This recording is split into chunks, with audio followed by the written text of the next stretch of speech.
Well, greetings and salutations, everybody. Welcome to the best damn movie-related show on the planet Earth, the John Campea Show, coming from right here in our quaint little studio. I'm, of course, your host, John Campea. I'm joined in studio today by Jonathan Voico. Good morning.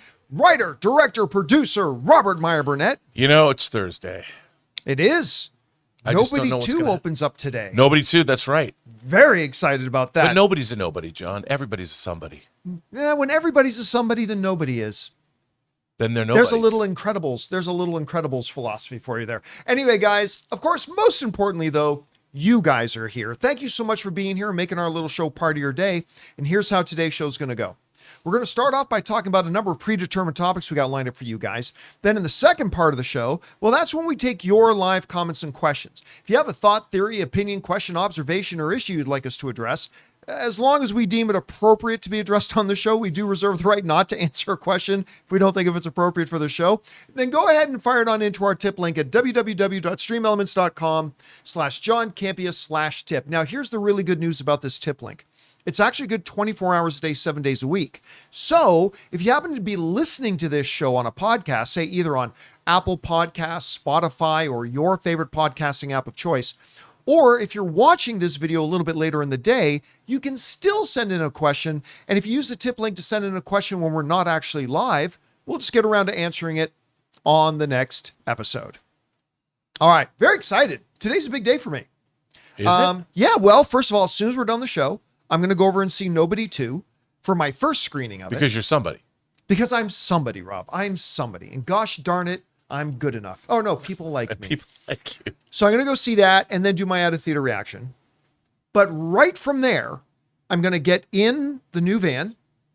I'm going to edit the out-of-theater reaction and upload it right from the van. And then I'm getting behind the steering wheel and I'm driving to Arizona for our first John Campea Show movie meetup that's going to be out near Phoenix, as we're going to go see my second viewing of Nobody 2. The theater's almost sold out, which I'm so excited about. Thank you to everybody. You're going to travel the highways and byways of the land like Yes. Mentor.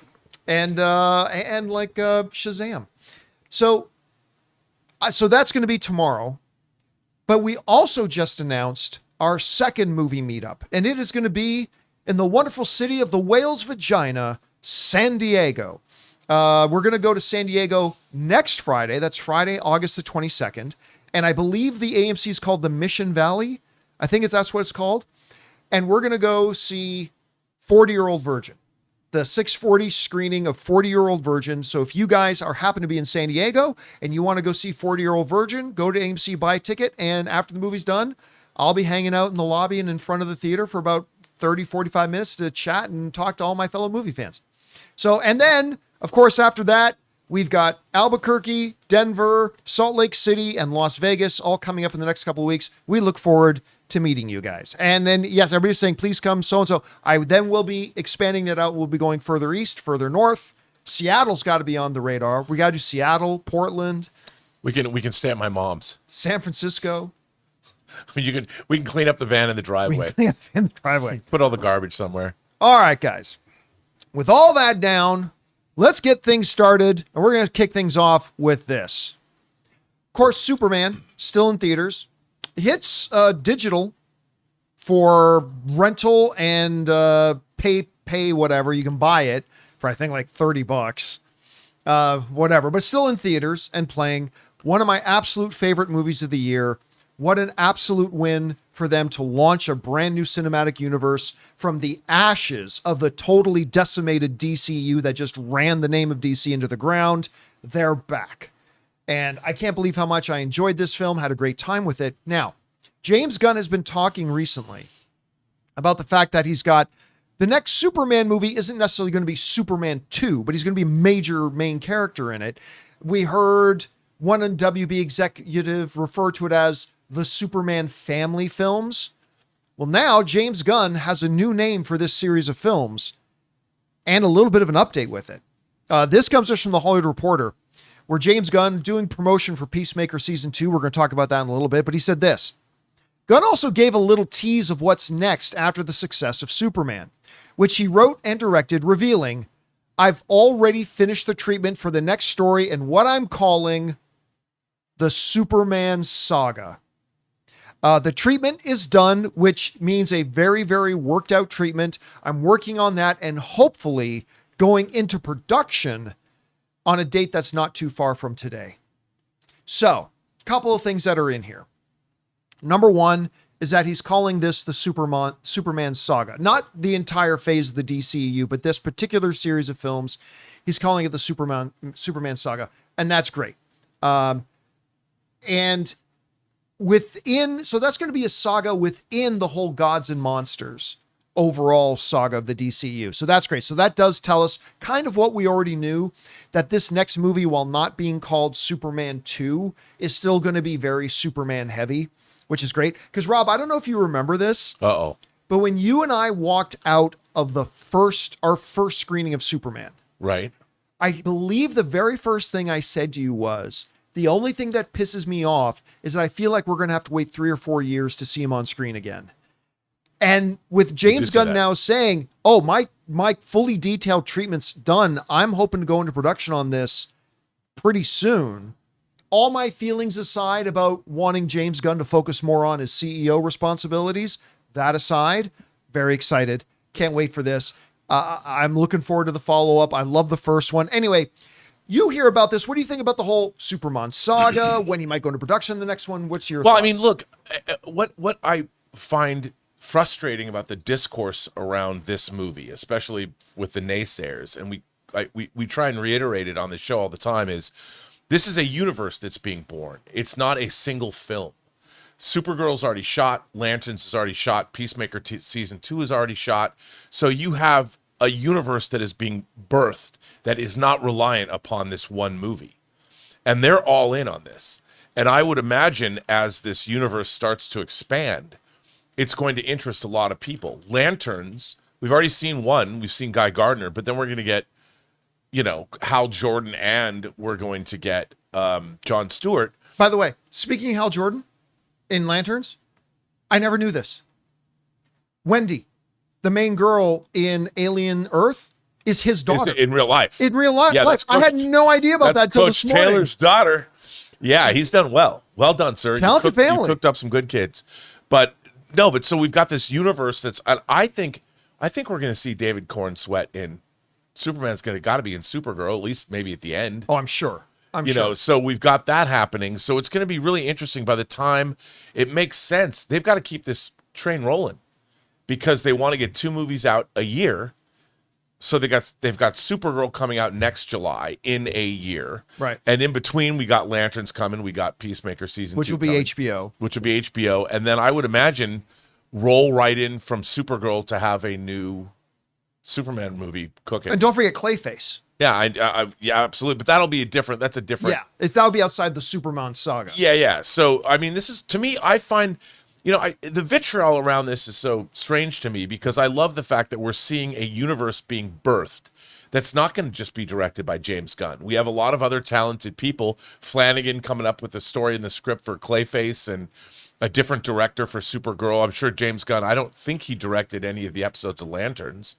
So that's going to be. I don't think he has. And then the writing team is going to be really interesting there. So it's going to be very. I'm really curious to see. I feel like what we're getting is like when DC would do a comic rebirth, like after Crisis on Infinite Earths, we saw like John Byrne take over Superman, George Perez took over Wonder Woman, and I kind of feel that we're going to see that develop in a film and television way, and I'm excited about it all. So look, I think it's great that he's got an idea for a Superman saga. I like the fact that a filmmaker himself is driving that. I can't wait to see where it goes, to be honest. All right, guys, question is for you. What do you think about this? James Gunn is now calling this series of films that's kind of revolving around Superman the Superman saga. I kind of like that. And he says they're much further along on the next film than we thought, hoping to go into production soon. Whatever you guys think about this, whatever stands out to you the most, jump down to the comment section below and let us know your thoughts. All right, guys. With that down, let's move on to this, shall we? One of the most pointless things I think in the world is movies made direct for streaming. There's no real ROI in it. especially if, now, don't get me wrong. I love that there is the avenue for smaller via films, like films by certain auteurs that would never get a theatrical release. I do love and appreciate the fact that there is an avenue that it can have a life out there for the public. Absolutely. But over and over and over again, we see movies that go to theaters make more money for the studios, and when they then go to streaming later, they do better on streaming than if they had just been released to streaming initially. It's not an opinion anymore. It's data collected and proven fact. Whenever we bring up like the top 20 most streamed movies, consistently, maybe one or two of the most streamed movies will end up being actual direct to streaming movies. All the other ones will always be movies that went to theaters first. And it's just the thing. And we are starting to see that studios are cluing in on this. And one of those studios is the brand new Paramount. It ain't the old Paramount. It's the brand new Skydance taking over. And their new chief executive just come out and say, oh yeah, the debate's over. It's not a question anymore. It's over. We're not interested in direct to streaming films. We are interested in theatrical. He went on to say this during a press scrimmage. Ellison went further by saying the debate was over about whether straight to streaming films had as much impact and value as those supported by long and splashy marketing campaigns meant to drive consumers to theaters. Paramount's new head of streaming, now this is the head of streaming, Cindy Holland, said it best and bluntly, streaming movies are not a priority for me. Now, by the way, she's saying that just as we're talking about Landman season 2 coming up pretty soon. I mean, Paramount's kind of been killing it a lot lately with a lot of their original stuff. I can't wait for the next Mayor of Kingstown. And anyway, on and on and on. You mean all the Taylor Sheridan stuff? A lot of the Taylor Sheridan stuff. As opposed to other franchises. Well, I'm loving Star Trek Strange New Worlds right now. I'm eating it up. I still can't believe you don't like this. This is peak Star Trek, man. Oh my God, no. Anyway. No. It's all original. It's awesome. Yeah. So we got the head of the company saying, yeah, there's no debate anymore. Theatrical is the only way to do it. It's, well, not the only way. It's our best way. It's the way we're interested in. And even the head of streaming, the head of Paramount Plus said, oh yeah, not interested in streaming movies. They're not a priority for me. I'm interested in series, movies we want to put in the theaters. Now look, that is not to say that Paramount will not ever make a movie that's going to go straight to streaming. Sure. I'm sure it's some smaller stuff, whatever. And it's also not to say that they won't produce movies that won't go to other streamers, I'm sure. But for them to quote biblical stuff, as for me and my house, we will serve the theaters. We will put our movies out in theaters. And we've been hearing that, Rob, the last couple of years at CinemaCon. While CinemaCon is always a big rah-rah movie theaters event, it's only been the last couple of years that we've actually been hearing the studios getting on stage and saying, yeah, we're moving away from the direct-to-streaming movie production model. Again, not that it won't work for anybody, not that it won't work for others, but for them, they're doing this. Rob, how significant is this for Paramount? And is this a part of an ongoing trend, or do you think that the Paramount position on this is maybe just an outlier and doesn't necessarily reflect what some other studios are thinking? John, I think this is a necessary position, and it's a very needed position, and it's great for the business. Because look, there is a philosophy that goes into making films in terms of what you're hoping to accomplish. And a movie that is made for a theatrical marketplace, that means by definition, it's meant to be seen on the big screen. It's got to be a communal event. Hopefully it'll play to large audiences. We know, and we've seen it, Warner Brothers can tell you, their last 6 movies have opened to $40 million theatrically. They're making films and they're making different kinds of movies for the theaters. Apple will probably tell you, boy, we teamed up with Warner Brothers. We have an upcoming movie coming out from A24. And our first Warner Brothers team up made over $500 million at the box office. In terms of F1, normally they would have thrown it up on there, maybe given it a cursory theatrical release, but they just proved the point right then and there. That was $500 million that was generated for both whatever the distribution deal is. Warner Brothers got a chunk of it. Apple got a chunk of it. Probably at least came close to covering at least some of their production costs, which they weren't getting at all when they were putting stuff on. I mean, nobody wants to just spend money and not get anything back. That isn't capitalism. That's communism. What we want is we want to make some money. And the fact is, F1 was an event. They made that movie for the big screen. Everything about it. You had a producer in Jerry Bruckheimer. You had a director in Joe Kosinski who learned a lot about putting cameras in small places. We got to see car races shot for the big screen that gave you a thrill that you'd never seen before in ways that hadn't been done before because technology has now made it possible. And I think that, you know, for Skydance coming out and saying, look, Skydance has been co-funding Paramount's slate for like the last 15 years anyway. So they're coming out and going, look, our movies will be driving. Go figure, John. This used to be the model of the business since the dawn of the home video age at the end of the 70s. Home video fueled it. It took your theatrical film, and then home video used that the marketing, everything that went into a theatrical release spilled over into home video. Yeah, the theatrical release fuels the home video everything release. else. And now we don't have home video, but we've got digital, SVOD, and a lot of people just don't go to the movies anymore, but they can have their whole family for. Superman might be $30, but you invite your cousins over, you sit down. If you didn't go to the theater and watch it, your whole family can watch it at your leisure, do whatever you want, because it made over $500 million, closing in on $600 million. Why they would take it out of the theaters when it's making $1 million a day, I don't know, but whatever.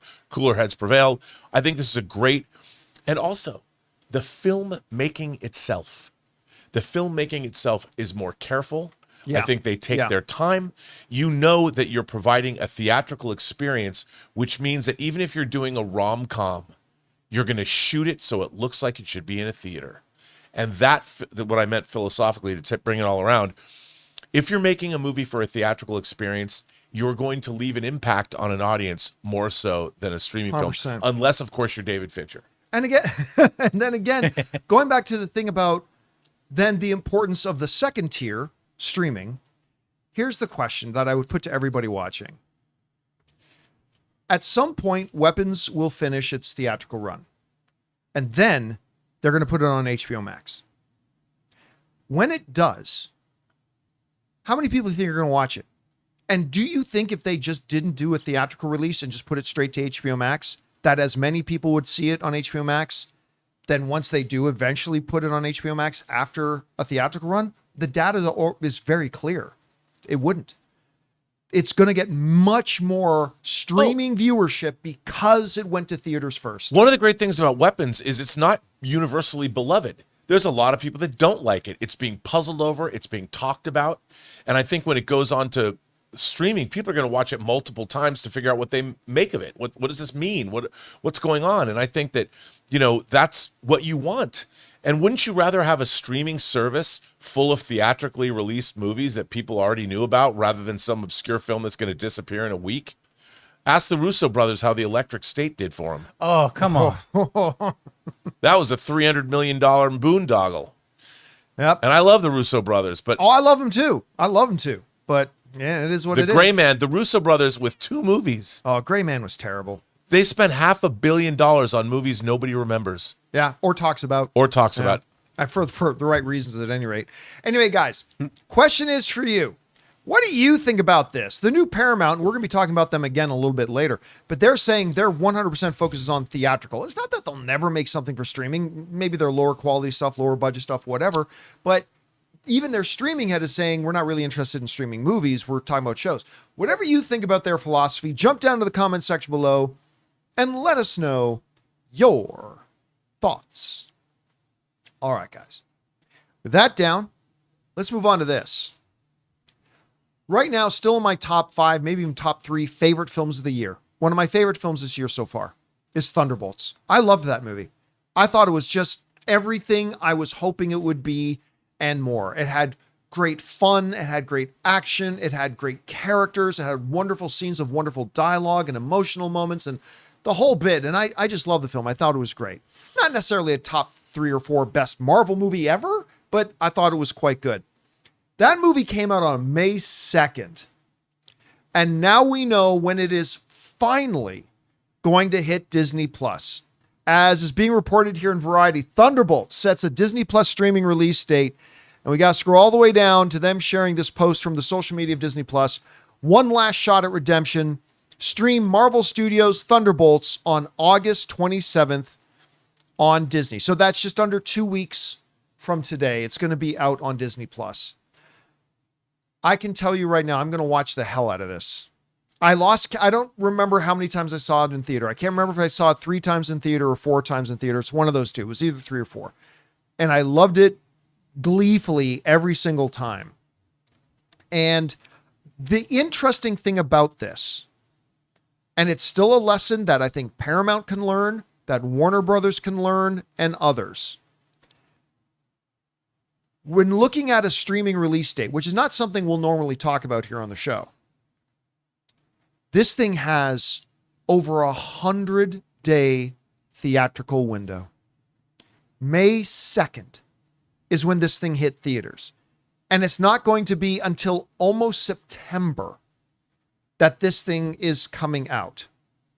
And Rob, I don't know if you remember this, but a few days ago, maybe last week, somebody can remind me about this. We were talking about releases, and I said it used to feel like when a movie had its release date for home video, whether it was VHS, DVD, Blu-ray, streaming, whatever, it used to be that it became an event unto itself. Like that movie that we watched 4.5 months ago, it's coming to video. We're going to be able to watch it again, right? And what has really stuck out to me, we're talking about how like they come out so fast now, it's not even an event. It's just it's a footnote. Right. Oh yeah. That's that movie that came out 4 weeks ago. Yeah, it's on streaming now. It's a footnote. When we see that Thunderbolts is actually, at least this is my reaction. I'm just sharing my experience. When I saw that Thunderbolts is coming out in 2 weeks, it's like, oh my God, finally, it's here. It's here. And I'm probably going to have a watch party at my place. I'm probably going to invite friends over. I'm probably going to get ready to barbecue. I'm probably going to do all this stuff and really sit down. It just increases that feel of the eventness of it.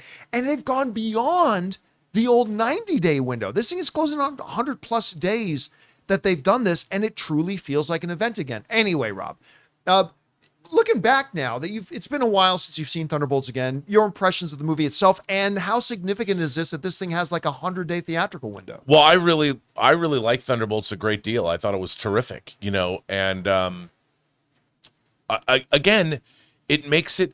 It makes it a little bit more special that people are not. That it takes a while. You make people wait. I've been collecting physical media, I hate to say this, for 45 years. And when I first started collecting, sometimes you had to wait years.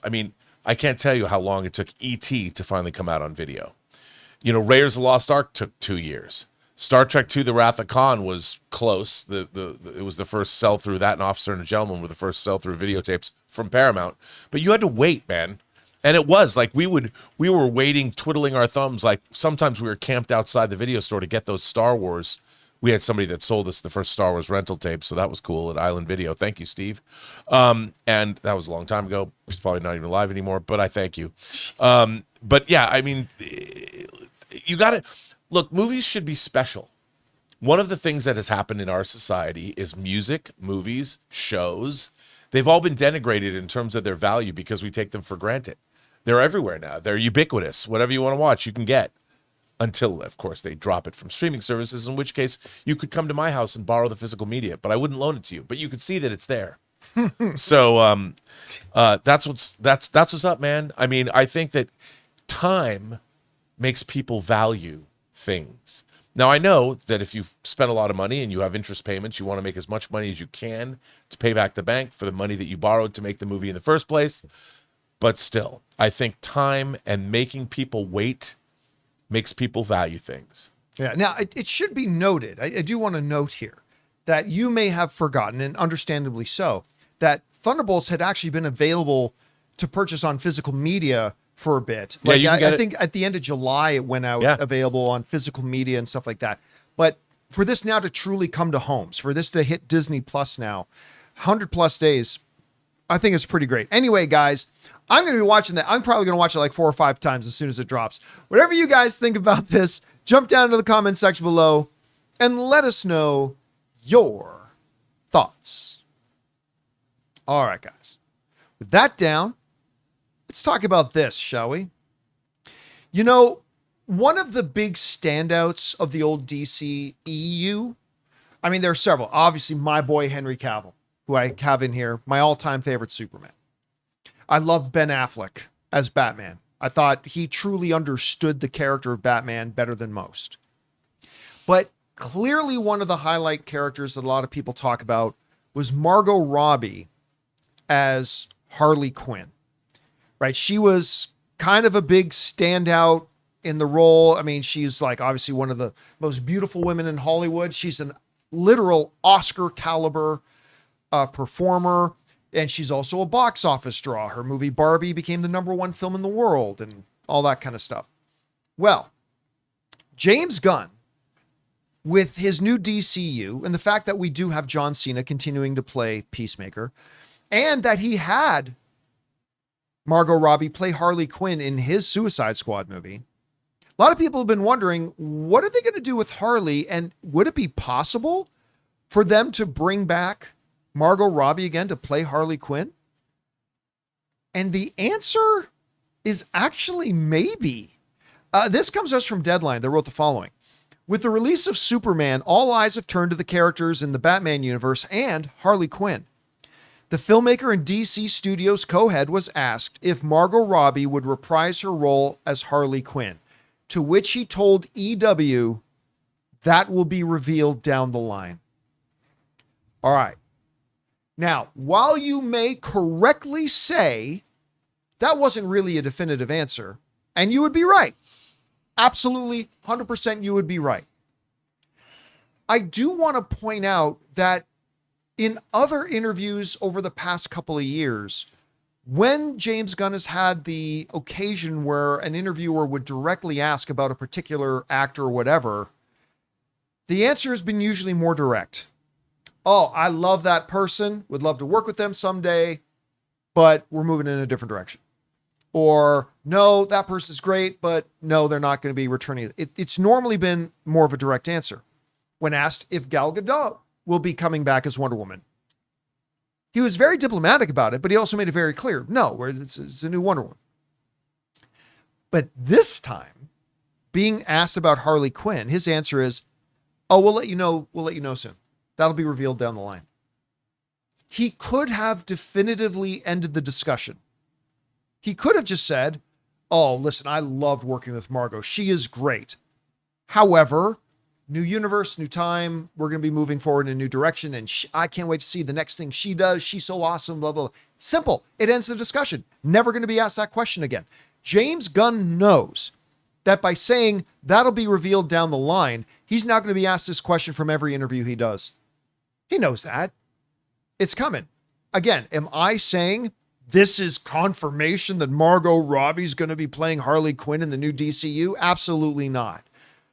I just am pointing out the fact that he has decided with Margot Robbie and Harley Quinn to answer the question deliberately and quite differently than the way he's answered it about other performers and other actors and their possibilities of crossing over into the new universe. Anyway, Rob, there's really two parts to this question that I have for you. One is, do you think where there's smoke, there's fire here? I mean, maybe he's just being coy and toying around with everybody, or do you think he was deliberate in how he answered this question? And is there a possibility we could see Margot Robbie as Harley Quinn? The second part of that is, let's say theoretically she does come back. I love Margot Robbie. I love her as Harley Quinn. I don't know if it's a good idea to bring her in as Harley Quinn in this universe. I really don't. And I say that with tons of love for her as the character. I just think it needs a new character now. Anyway, so two questions, Rob. Do you think he's actually hinting she might be Harley still? And number two, would it be a good idea if she did? Okay, one, like you, I would just say off the bat, I'd love to see all new characters in this new universe. Everybody should be new. The fact that Peacemaker is in this universe makes that moot because Peacemaker's in this universe. And they're going to explain why, I guess, in the show. Yeah. We've already seen that there's two different Peacemakers. So I don't like the fact that they've left themselves an out, that there's some pocket universe. But because there's always a way you could credibly bring Margot Robbie back into the universe. Or you can just say, look, in this DC universe, Harley Quinn looks just like she looked in. There's no hard, fast rules. You can say whatever you want. You can put whatever you want. I think from a business standpoint, look, the Harley Quinn movie was not great. I did not like it. I wish it was. I thought it was it was the Wonder Woman 2 of the Harley Quinn. It was the Wonder Woman 84 of the Harley Quinn saga. And I was disappointed by it. But I think that Margot Robbie as Harley Quinn is great, and she's irresistible, and she made $1.5 billion for Warner Brothers. So why not? And I think that James Gunn can just plant his flag. I mean, it is what it is. You know, it's like, why is there no continuity in the James Bond movies? Who cares? Nobody cares. Nobody cares that M was Pierce Brosnan's M, and then Judi Dench became Daniel Craig's M too for sort a while. of M, but then it was Ray Fiennes who became M. Well, yeah, but that's because Judi Dench died. Yeah, you know. Yeah. But I mean, it didn't matter, and I think you could even turn it into a funny bit. Wait a minute, how are you in this universe? And she's like, I'm in every universe, you know, whatever. And then it's a boom. Then no one will universe pudding. no one will ask. Maybe she's an anchor being in the DC universe. Maybe I missed construed from the Peacemaker trailer, but it does seem like he's confused with some people in this other DCU that look exactly like the people in DCU. Well, he looks exactly like himself. And he does too. So like John said, it could still be her, but she has no experiences of that DCEU. Listen, I am still on my original theory from a couple of years ago. Even after this trailer, I'm still sticking with this. There is obviously some multiversal stuff going on in Peacemaker season 2 stuff, but I still stand on the notion that you can say Peacemaker season 1 was in this new DCU already. The only 30-second thing you need to retcon was the Justice League showing up at the end. Right. You literally retcon, fuck you, Barry. By the way, awesome line. You take that. That's it. You just retcon that one 30-second spot. Nothing is anchoring that Peacemaker season 1 to the old DCEU. And that's all they have to do. Yeah, or you could even do something like maybe in every universe, Harley Quinzel is insane or whatever. I mean, you can do whatever you want. I mean, James Gunn had a pocket universe that Luthor created. You know, it's who you can do whatever you want. So it doesn't bother me. I'm not like married to any of that. You can just say what you want. And if she showed up in this universe and you just said yes, the only problem is you have a contingent of fans that are going to say, how come Henry Cavill didn't play Superman again? You know, and well, that was the question I was asking. Yeah, I mean, my boy Henry. I know. Why isn't anybody asking where Jared Leto is? Yeah. Justice for Jared. Yeah, I mean, it's just to me it's a silly thing because we have precedent in other franchises throughout film history. I mean, what about Bewitched? You know, you have Dick Sargent and Dick York playing the same character. What happened there? Did anyone explain it? No. 98% of our audience just went, who? Yeah, they're like, what? What wasn't it? Correct me if I'm wrong. It's a little before my time, but I used to watch the reruns when I was a kid. Was there not another family member in the Cunningham house in Happy Days that just an older brother? Yeah, that just disappeared. No one ever mentioned it. He went to Vietnam. He went to Korea. Yeah, the 50s, older brother. So yeah, there was. And they just never mentioned it. And look, to Rob's that was the Mandela effect. With this being a new cinematic universe, they don't need for it to make sense with anything that happened in the old one. I prefer clean slate. Let me be very clear. I prefer clean slate. I really do. I think they're going to come up with a really creative way why the Peacemaker one works. Yeah, but listen, I'm not going to be mad tomorrow, Rob. If James Gunn is, calls into the show tomorrow and says, hey, Campea, I just want to let you know Harley Quinn is going to be played by Margot Robbie again. I ain't mad about it. I'm just saying if he called me and asked for my opinion on it, I'd say new Harley Quinn for the new universe. That's all I would say. That's it. So. Yeah. I mean, it wouldn't bother me. It's like, first of all, with her box office draw and what she's already done for Warner Brothers, and James Gunn's already directed her, why not? Yeah. And again, we know that directors love working with people that they've already worked with. Yeah. So Change your makeup. By the way, anyway, guys, question is for you. What do you think about this? James Gunn's been pretty direct when asked about old actors from the former DCEU, but now when asked with Margot Robbie, he said that will be revealed soon. What? Obviously, it might mean nothing. 100% it may mean nothing. I just find it odd that he's answering it very differently than the way he's answered other people. Do you think she's going to come back as Harley Quinn? And separately, theoretically, if she did, do you think that's a good idea? Whatever you think, jump down into the comment section below and let us know your thoughts. All right, guys. With that down, let's move on to this, shall we? You know, I mentioned off the top of the show that I'm going to go see Nobody 2 today. And then again tomorrow night in Phoenix. And I'm excited about it. I love the first movie.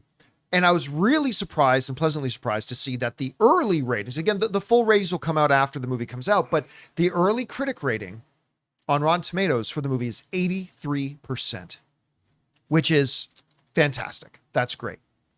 And I was talking to my business guy the other day about that. It's like, oh, that's wild. And, you know, he brought up, he said, you know, there have been a lot of really good movies this year, not necessarily big blockbuster hits, but there's some really good movies.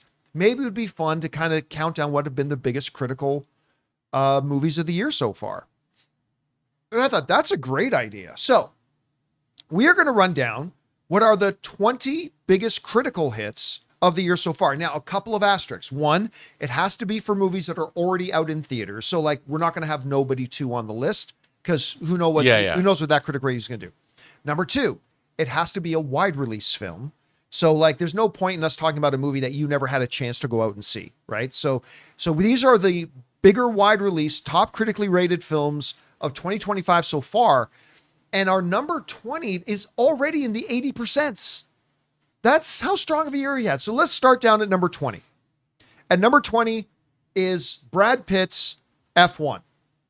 Do you have graphics for that, Jonathan? I thought you had the Rotten Tomatoes. Oh, so. No. So Brad Pitt's F1 at 82%. I had a ball with this movie. I thought it could have been a little shorter, but overall, I thought it was a blast. Had a really good time with it. And it's at 82%. That's number 20 of the year so far. Also in number 19 spot at 82%. The reason it's above F1 is because it has more reviews. So if they tied in number, but they have more reviews, they rank a little bit higher.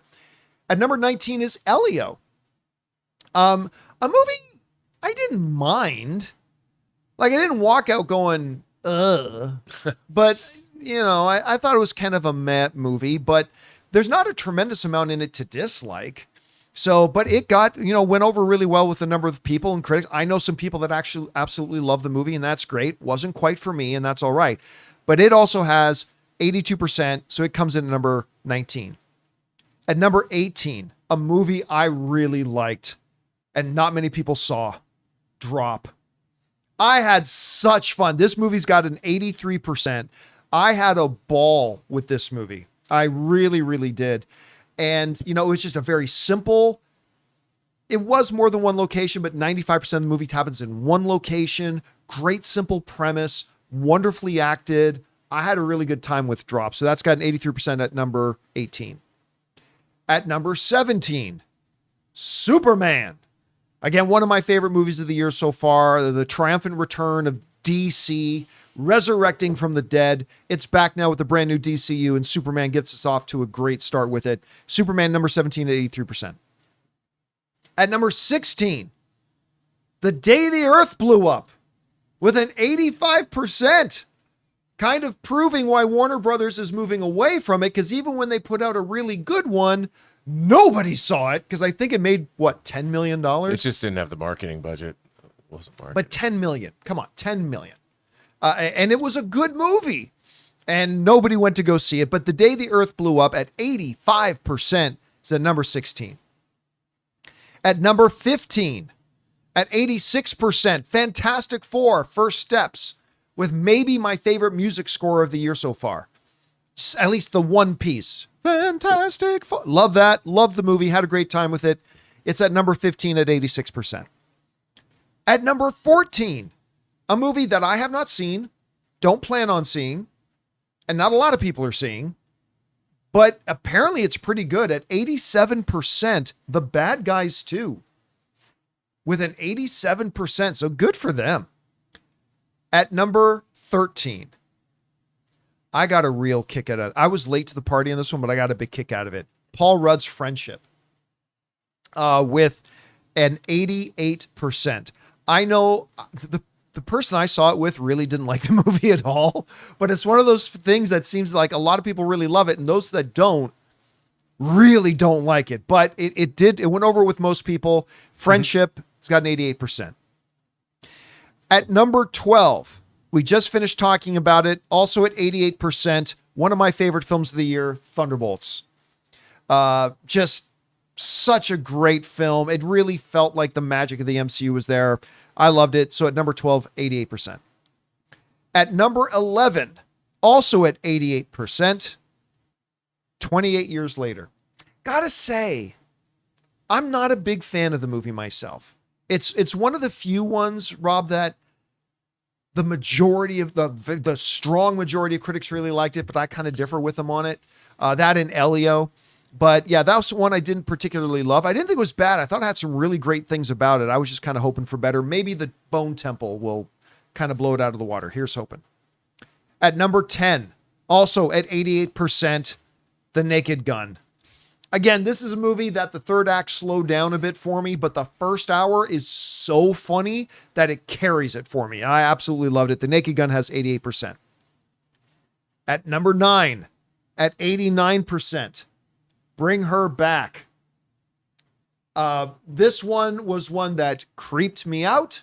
Again, this is another one that I was late to, and I was kind of not going to go with, but I had so many people telling me you should really check this out. One night I sat down and did. I'm glad I did. Bring Her Back with an 89%. All right. At number 8, at 90%, love this movie, Together. Dave Franco and Alison Brie. This little low budget, simple premise, but just a ball to watch. Very creepy, very disturbing, and at the same time, very funny. It's just a complete package of an entertaining film. I think it might be my favorite horror film of the year. Ooh, It and Weapons. Ooh, that's tough. I love both of them so much. By the way, do you know Weapons made $5 million and change on Monday and $6 million and change on Tuesday? Word of mouth is getting out about it, man. $11 million bucks into its coffers. Word of mouth is getting out about it. So Together at number 8 with 90%. Now we jump all the way up to 93% for our number 7 film, Paddington in Peru. Now, our friends in the UK may be a little confused by that because they might be thinking to themselves, oh, wait a minute, that came out in 2024. Well, here on this side of the pond, it came out in 2025. I think it was back in February. Came out in 2025. So, but it's going to count for our list here. Paddington, Peru. I think it's the least great of the 3 Paddington films, but it was still wonderful. I left it with a big smile on my heart. Sure. I had a great time with it. So Paddington in Peru has 93%. At number 6, also at 93%. Insane, by the way. Final Destination Bloodlines. Listen. Were Beelzebub and Mephisto together come unto me a year ago and said, how much you want to bet and wager that the next Final Destination movie will have a 93% critic rating, I would have lost it all. Even after CinemaCon, when they gave us that big 10-minute presentation of it, and I loved it, no way would I have thought, critically? 93%? No chance. And yet here we are, Final Destination Bloodlines, the number 6 top critically rated film of the year, at 93%. Now we get into the top 5. At number 5, another film that I was late to the party on. I didn't see it till several weeks after it came out. Warfare at 93%. First of all, killer cast, stacked cast. And the visceralness of it, the way it immerses you into the film, It's shocking. It's intense. It's thrilling. It's all that kind of stuff. It's a viewing experience. Warfare at number 5 with 93%. Coming in at number 4. And again, if you ask me this, do I think this would be 94%? Sorry, this is at 93% also. Companion at number 4. Rob, I know this is one of your favorites of the year. It was one of my favorites of the year. Still is. It's great. So it comes in at number 4 at 93%. Okay. Now we jump up to the 94% range as we get into the final 3. At number 3, it's in theaters now, Weapons. It's not often that I have 2 horror films that are amongst my favorite films of the year. Weapons, as of right now, is one. I don't know if it'll end up in my top 5 or not of the year, but as of right now, it is. It's just a brilliant film, tense, dripping. I mean, there's some things I would have done to improve it a little bit, but overall, 94%, big win for Weapons. Number 2 is going to surprise everybody. I know, this was a dark horse. This is going to shock everybody. Michael Fassbender, Black Bag. And you know what? This is the most tragically underappreciated film of the year. I'm not saying it's the best movie of the year. Don't get me wrong. But nobody went to go see this movie. And it totally deserved an audience. Oh, dude. I've watched my 4K like 4 times. Oh, really? Have you already watched the whole movie? movie? I own this movie. Come on. I mean, Did you with see it in Kate theaters? Beckinsale. No. I didn't see it in theaters. I mean, I said Kate Beckinsale. Kate Blanchett. Yeah. Michael Fassbender. This is a wonderful movie. It's great. And nobody went to go see it, but it is the number 2 highest critically rated film of the year. So there you go, and that's Black Bag. And now that brings us to number 1, a film that I actually think is the best film of the year so far. Smurfs? Smurfing Good Time. Good. Nice. With Vampire Smurf, Sinners at number 1 with 97%. Nice. Wow. Dude, this is one of those movies, because it's on HBO Max now. Because there are a lot of movies I love, and if I walk in on the middle of it, I won't watch it. Like, I'll wait till I can watch it right from the beginning. Sinners is a movie I can walk in at any point. Yeah, it passes the HBO test. Oh, and just be instantly immersed in it. I love this film. It's so good, and it's not often that my favorite film of the year also just happens to be the number 1 critically rated one. That doesn't happen very often. So, I mean, Rob, we're only a little over halfway through the year. That's 20. That's a really diverse slate of movies. Massively And I mean diverse slate. in terms of the kind of movies they are, the stories that are being told. It shows that there's a little something for everyone. Horror, actually, there's 3 of those movies that, I mean, we've been killing it in horror. I mean, Sinners, Weapons, Companion. Most of it was original IP, other than like And 28 Final Days Destination. and Final 28 Days. Destination. Actually, there's 5, what is that, 6 horror films on this list? Oh, Pretty God. Yeah, it might be something like that. So what Because do you we got got? Companion, 28 Days Later, Sinners, Weapons, Final Destination, and yeah, that's 6. So you got animation on here. You've got Superhero, action. yeah. You've got comedies. You got superhero films. You've got horror. And we're only like halfway through the year. And it's, And Again- honestly, like Black Bags shocked me how far up it was. It was number 2. But just that it was on the list was like Naked Gun. I mean, that's That's awesome. an awesome. Soderbergh, and by the way, David Koepp, who wrote Black Bag, also wrote Jurassic Park Refund. Yeah. Or Jurassic Park World Refund. Refund. Yeah, well, can't win them all. Win some, lose some, Dave. Anyway, Get paid guys, either way. Yeah, he's getting paid all the way to, I mean, he made a ton of money. question is for you. As somebody in live chat say only 1 sports movie this year, we're only halfway through the year. There's more of the year to come. That's the impressive thing. Is like, there's a lot of great There's a lot of films good. on that We covered list. what was coming out. There's a lot of good stuff. And it's coming. only a little over halfway through the year. Yeah. Anyway, guys, whatever you think about this list, jump on down to the comment section below and let us know your thoughts. All right, guys. With that down, let's move on to this, shall we? Where are we at? Oh, yeah, there we are. You know, a little bit earlier, we talked about Paramount and that they're kind of doubling down on theatrical. Well, they just kind of came out and kind of gave us a list of what their priorities are. And it certainly is theatrical. because in an interview, they were saying that they're aiming next year for 7 to 8 theatrical films, but their real target after that is 15 films per year. And what are their top priorities? Well, here's what we got here. This comes to us from Deadline.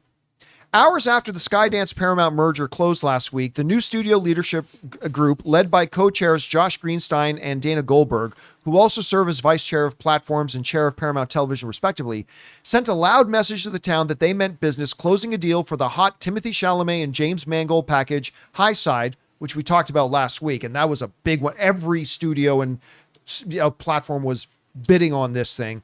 Paramount get it. It was a bold move and a bolt of energy that told the town Paramount 2.0 wasn't looking to cut back on its upcoming feature slate, rather to make good on the promises made during merger talks.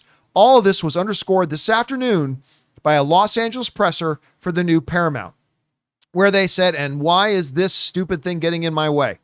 Get out of here. Anyway, why? Fuck you, Deadline, There's for a putting little this XA. bullshit on there. Yeah, that was One of our biggest priorities is restoring Paramount as the number one studio for filmmakers and talent in the world. Paramount's new CEO, David Ellison, said today in the media gathering, great filmmakers make great movies. For us, we're going to strategically scale the amount of content for our streaming services as well as studios. The new entertainment conglomerate, which prevented a further collapsing of the motion picture studios, even had the number one exhibition boss, AMC's Adam Aaron, moron, as I like to call him, giddy on the earnings call, going blah, blah, blah. Anyway, they go on throughout the thing talking about waxing poetic about a lot of things. But he said something really interesting. The CEO, you can take that down, Jonathan. The CEO pointed out, said, what are our top priorities? Top Gun 3, Star Trek, and World War Z. That made $500 million. That $500 million after being a disaster, and they went back and reshot 3/4 of the movie, and it ended up being a really great movie. I really like that movie. Oh, I'm not saying it's the greatest zombie film of all time, but I mean, it was really good and surprisingly good. But he's coming out and kind of laid more track about this whole thing about Top Gun 3, saying that's our top priority. Top Gun 3 is it. Doesn't matter what Mission Impossible did. Doesn't matter that Warner Brothers is saying no to Tom Cruise on this underwater movie he wants to do because he wanted $270 million to make it, which is ludicrous. But Top Gun, what was that? A $1.3, $1.4 billion film? Maybe 1.5? Anyway, it was a movie that made a lot of money. And you put out Top Gun 3 tomorrow, people are going to line up. And I think Paramount, which just spent $7.7 billion for the rights to the UFC. Well, it's all that Colbert money they're saving. Yeah, all that money from Colbert. This new Paramount is not afraid to throw around money. If they think they're going to get a return on it, they're not afraid to throw around money. They clearly believe Top Gun is a property that will make a return. So they're not going to be shy about throwing money Tom Cruise's way to say, look, change your priority list around. Let's get Top Gun 3 made before you turn 70. So beyond Top Gun, Star Trek, which, I mean, look, if you're Paramount, if you're any studio, you have to look very closely at what IPs do we currently control. Star Trek, thanks to J.J. Abrams, is a relevant sci-fi, is a relevant IP again. Because it wasn't when those movies came out. And it's relevant again. People are excited about Star Trek. Different Star Trek, different things we're looking for. Some prefer Picard, some prefer Strange New Worlds, but whatever. But Star Trek itself, you can't deny, is a relevant IP again. It's not Star Wars or anything quite yet. No. But it's a relevant IP again that people will pay attention to when you mention it. So it's going to be interesting to see what they kind of want to do with that. And then the World War Z stuff. Is he implying that they're going to do a remake of World War Z? The world around town is that it's going to be a sequel to World War Z? Yeah, I mean, they never, they didn't finish it. You know, what's and really... then are they going to make a whole cinematic universe out of World War Z? What's interesting about that book, that Max Brooks, Mel Brooks' son, wrote that book. That book, the movie is not an adaptation of that book, but that book is one of the most entertaining. Very loose adaptation. Yeah, but the book is so great. And, I don't normally tell people to read books on tape or anything, but the book on tape of this and the actors that are in it, it is one of the greatest books on tape ever done. Really? Ugh, it's so, because the book is just, they're interviewing survivors of the zombie war. Right. Yeah. And so it's global, and it's really, really, really entertaining if you like zombie stuff. I mean, the movie went in a different direction. You know, it's funny, John, I recently acquired, I didn't realize, I don't know why, I didn't realize that there's an extended version on video that I didn't own. So I went and got it. I was like, I want to watch that again. So I went and acquired, it's a UK disc. It's pretty good. Like, I only saw the movie once in the theater. I didn't know there was an extended version. I'm like, you know what? This movie's pretty entertaining. I mean, it's not perfect, but the globe-trotting nature of it and the opening, it's kind of like A Quiet Place. I mean, A Quiet Place took a lot from the beginning of World War Z when the zombie outbreak happens and they're caught in New York traffic. I mean, it's pretty good. Like, yeah, I'm like, it's not bad. I think the last time I watched it was when it came out. I got to revisit it. It's more, especially in the wake of what we've seen since then. And, you know, watching Brad Pitt run around in a zombie movie is wild. Yeah. It's wild to think, I got Brad, and his Plan B company produced it, was one of the producers on it. By the way, very quietly, Brad Pitt's Plan B has become one of the more quietly, extremely successful actor-owned little production. 100%. They've won Oscars. Yeah. So anyway, Rob, so we're looking at this priority, Top Gun, Star Trek, and World War Z. We've talked a little bit earlier about how they're planning for 15 theatrical films per year. Obviously, they've also talked about leaning a lot into originals. Yeah. But also taking advantage of IP. So run down for me, you know, where you'd like to see kind of them go with a Top Gun 3, with Star Trek as the biggest Star Trek fan I know, you and Mance. And I'm bigger than Mance. Probably, yes. And then, of course, not by size. And then World War Z. How do you see it? Well, look, I think going for their tentpole properties is obviously always a good thing to do. But I think they should accept what Warner Brothers is doing as a strategy as well. You have your IP and you offset it with brand new original movies made by auteurist filmmakers like your Ryan Coogler's, you know, like Zach Kreger, like these guys that are delivering the goods. Now, I don't know if Walter Hamada is still at Paramount. You know, they moved him over That's to right, yeah. And he was going to be developing genre movies, horror films. I think Paramount should jump right back in. They have a long history of like the Paranormal Activity franchise. They have a lot of horror of the Friday the 13th franchise, which they don't control anymore. But Paramount has a long storied history of, maybe they could remake The Sender. Forget I said that. But they could do other things and look into their history and I think delve more into that and offset their big IPs with other theatrical movies. Because look, you know, if you can make a movie for 40 or 50 million bucks, it looks like Weapons is going to cross $100 million by Friday. It'll probably put in another 30 million in its coffers by Sunday. You're closing in on 150 million worldwide on a Weapons, which wasn't a big spend. And if a studio can do 5 or 6 of those, look at what Warner's done. 6 movies in the last 4 months opening to over 60 or $40 million each. That's what Paramount has to concentrate on. Yeah. By the way, if they're going to go do Star Trek, you know how they rehabilitate Star Trek? This is what they should do. Eric Jedrinson, who wrote Mission Impossible, Dead Reckoning, and Final Reckoning, he co-wrote them with Chris McQuarrie. He wrote a script that Paramount already owns called Star Trek The Beginning, which is a direct sequel. It's what they want to do. They keep trying to go back to this beginning of the Federation BS. It is that. It's exactly what Paramount wants to make, and they get McQuarrie to direct it. And they make it for $100 million or less. They've set that budget at $99 million.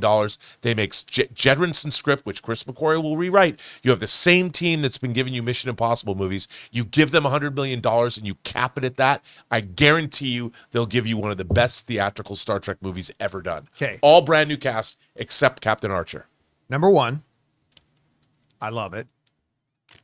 The problem is you're gonna have to get a crowbar to separate McQuarrie from Tom Cruise, because he's got a number of projects lined up with Cruise. I don't know, maybe bring Tom Cruise over too. I'm gonna Admiral Cruise. Yeah, I was exactly gonna say it, Tim, in my mind, because there is the Admiral, the Commandant of Starfleet Academy, which is gonna be 100,000 times better.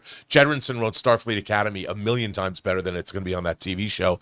You haven't haven't even seen the new show yet. Yeah, And but you're already shitting on I'm it. not shitting on it. I'm just saying that this would be better. You literally did just shit I on didn't it. shit on it.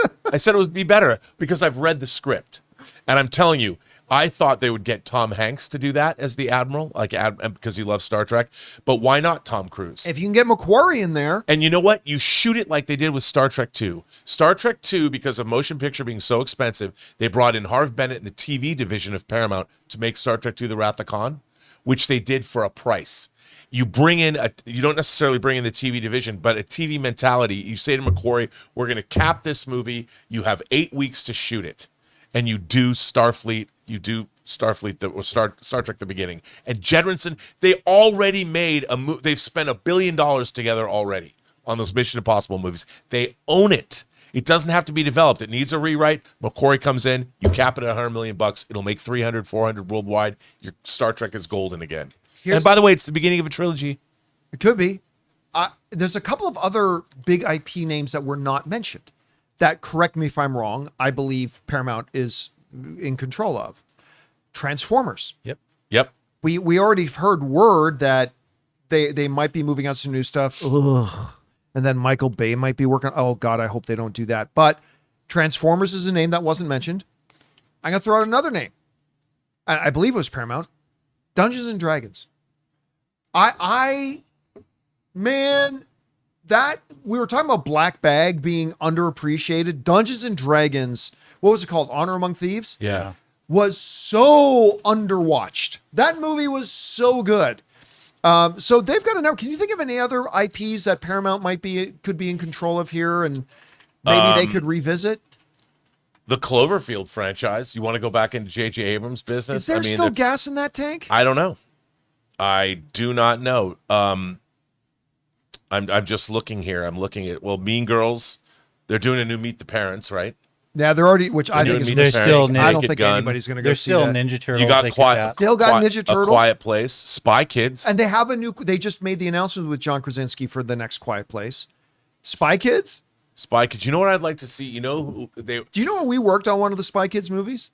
Me and the visual effects company I worked for. There's that great scene where they have the miniature animals and they take the lid off the basket and they pour it out onto the table and all these miniature versions of the animals pour out. We actually did those shots. Took us forever, but we actually did those shots. Sonic has something coming up, but it's also like it's at the end of its run. I feel. Anchorman. Oh God, bring back Anchor. I mean, Dude. It has to be better than part 2, though. Yes, Yeah, it but has to be better than part but two. you know what? Anchorman's got a good. And Anyway, I'll tell you what I'd like to see go back theatrical, even though they did it on TV. I'd love to see Tom Clancy's Jack Ryan novels come back. yeah, I think, as a matter of fact, I think that they should do executive orders. And Jack Ryan is now president of the United States because of bad things happening at the end of Dead of Honor, and you do executive orders. Yeah, didn't Dead of Honor And like Skydance has already paid for a Tom Clancy movie that Kenneth Branagh directed, Shadow Recruit with Chris Pine. That wasn't great. no, that was an unfortunate one. wasn't actually. Dead of Honor like the whole line of like who takes the presidency was wiped? No, the Dead of Honor was the one we went to economic war with Japan.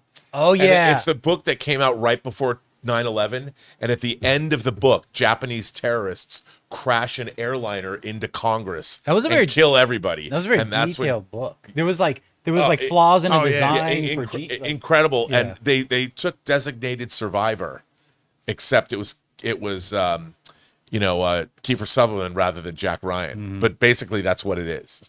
All right, guys. Question is for you. What do you think about this? Paramount saying they want like 15 films a year. Right now, their top priorities are Top Gun 3, getting Star Trek really going, and World War Z. They got a number of other properties. What other things would you like to see them focus on? Whatever you guys think, jump down to the comments section below and let us know your thoughts. All right, guys. With that down, let's move on to this. What is it? When does Peacemaker season 2 come out? I think it's next week. I believe it's next week that it comes out. But Peacemaker season 2 is coming. The trailers that have been out for it, I thought were wonderful. Particularly that one where we get to see a Guy Gardner and Hawk Girl. I think it's August 21st. August 21st. So 7 days, a week from today. It comes out. Very excited about it. Couple of really key things here. First of all, is something that we've heard kind of mentioned, but both James Gunn and John Cena have now just really codified it, which is the idea that Peacemaker Season 2, in their words, sets up the new DCU. This comes to us from the Hollywood Reporter, where James Gunn says, it's a big part. Definitely Superman leads directly into Peacemaker Season 2. It should be noted that this is for adults, not for children, but Superman leads into this show, and then we have the setting up of all the rest of the DCU in this season of Peacemaker. It's incredibly important. James Gunn told the Hollywood Reporter on the red carpet, lots of guest stars coming up. I've heard who a couple of them are coming up. Lots of characters that are showing up that we've already met in Superman. I don't think there's anything that I've ever done. Listen to this. I don't think there's anything I've ever done that I love more than this season of Peacemaker. So I'm so excited for people to see it. Me too. All right. A number of things here to talk about. Let's talk about that last thing that James Gunn mentions. James Gunn, who did my favorite thing of his, Slither. James Gunn, who did Guardians of the Galaxy. James Gunn, who did Superman. James Gunn, who did, he's done all this great stuff. James Gunn is saying something I've not heard him say before, which is, this is my favorite thing I've ever done. I've heard him talk a lot with different projects he's done that this is maybe, such a rewarding experience. He goes, I can't remember last time I had this much fun. But for him to come out and specifically say, this is my favorite thing I've ever done, that bodes well. It especially bodes well and hits home because in the last 48 hours, I have talked to two people who have seen, I know one of them seen the entire thing. I don't know how much of season 2 the other one saw, but they have at least seen a bunch of it. And they both raved about it. Phrases like, as you probably saw in our thumbnail, awesome, funnier. And the one that stands out to me is that it's better in every way than season 1. Now you have to understand, I love season 1. And you also take this with this grain of salt as well. Both people that I spoke to that have seen it are big fans of season 1. So if you're somebody who season 1 of Peacemaker didn't work for you, well, these two people saying that they absolutely loved it may not mean so much because they also loved season 1. And if you didn't, maybe that means you wouldn't like season 2 either. I don't know. I haven't seen it yet myself. But they were really double down on the humor is insane. The cameos are fantastic. And that is just better in every single way than season 1. They really built on season 1 and with that. And of course, for somebody like me, that's amazing. And so that kind of does go along with what James Gunn is saying when he says, this is my favorite thing we've ever done. So I think that's great. The other part could be concerning when he says, this sets up everything in the DCU. It's incredibly important. Because the first thing that comes into my head is, dear God, James, don't tell me you're already making the mistake of making required homework for people who might want to see DCU movies. Or DCU movies, I should say. Please tell me you're not setting it up. So like, oh, if you want to watch Supergirl, you better subscribe to HBO and watch Peacemaker, because that is death. Rob, I'm not so worried about that because we've already heard James Gunn talk. We talked about it on this show when James Gunn specifically addressed the fact that there ain't ever going to be anything that you have to watch as homework first to watch a DCU film. So I have a feeling it's going to be more rewarding for those of us who watch everything else rather than a prerequisite for people who want to watch further stuff. At least that's what I hope he means. Because if he means you got to watch Peacemaker season 2 in order to be able to watch anything else, then that's going to be the biggest mistake they've made so far. But because of what he's already said, I don't think that's his philosophy here. Anyway, Rob, couple things here. Number 1, he's saying this sets up the DCU. Number 2, he's saying this is his favorite thing he's ever done. And number 3, the people I've talked to is calling it better in every way than season 1. What is standing out to you? Well, I mean, look, I was dubious when I first heard that they were doing a Peacemaker series. I think maybe you were too. Like, really? Even though, I mean, I liked Suicide Squad. I liked the character of Peacemaker. But John Cena, could he hold his own for a whole show? Yeah, I wondered that. Dude, after the first episode of that show, I was in. Because if you remember, that was a pretty crazy first episode of TV. And with the opening dance number, there was a sex scene in the first episode, there was violence in that first episode, there was everything I love. And a dancing, sex, and violence. And I loved it. And eagerly. And I just thought that the whole show, the fact that it held together, because again, it's a tonal, James Gunn did what he did best. He can thread that needle between tones. Not a lot of people can do that. I find sometimes when people do what they're trying to do in shows like Peacemaker, I find it to be insufferable. I can't hang with it. But somehow James Gunn made me believe, dude. And that show was, I loved it. I loved all the secondary characters. I love Vigilante, which I thought I wasn't going to. I love Vigilante. You know, I read all 50 issues of the Vigilante. It was a spinoff of Teen Titans, that came. Marv Wolfman created Vigilante. But love that character. I love that they kept the classic design for his costume, or his outfit, his uniform. I loved it. So my expectations for this show were already high. So to hear that, I mean, obviously James Gunn made it harder on himself because he had made it part of this new DC universe. Like he says, it's really a jumping off point. There's lots of cameos. I don't know what you know about who we're going to see. And I know we're getting the Justice Gang. I can't wait to see that. It's going to be fun. There's nothing about this that isn't exciting me. If nothing else, it's going to put a big smile on my face. By the way, one of our live viewers is asking, well, John, how is this any different from when you complain about Marvel mixing their TV and movies? Well, that's exactly what I just pointed out. Yeah, that's your point. That's my point. If James Gunn makes this in such a way that Peacemaker Season 2 becomes required viewing in order to watch any of the rest of the DCU, that will be stupid, and that will be a massive mistake. However, we've already heard James Gunn say multiple times that is not what they're going to do with any of their stuff. You're never going to have to do homework to watch stuff. And Marvel used to be like that, but then they started tripping on that a lot. And they started making stuff that did require homework first. And that's one of the drawbacks of shared cinematic universes. But if James Gunn is able to stay with what he says, which is nothing we make is going to have prerequisite homework to do first. So when he says this is incredibly important, what I take that to mean as, and we'll find out next week when we start watching Peacemaker Season 2, I take that to mean, like, if you're watching this, you're going to have a head start.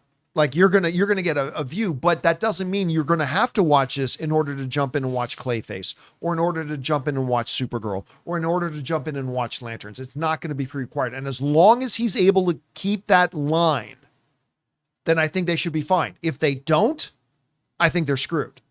I agree. It's going to be really interesting to see what happens.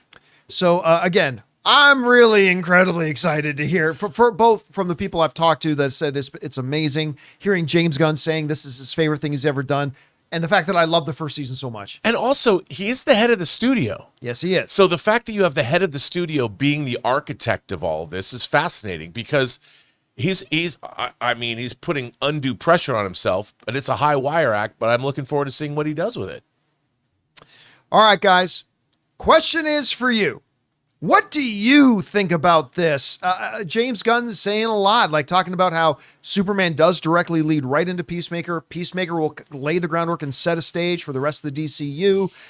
It's his favorite thing he's ever done. I've talked to people who've seen it who absolutely love it. They say it's better than season 1 in every way.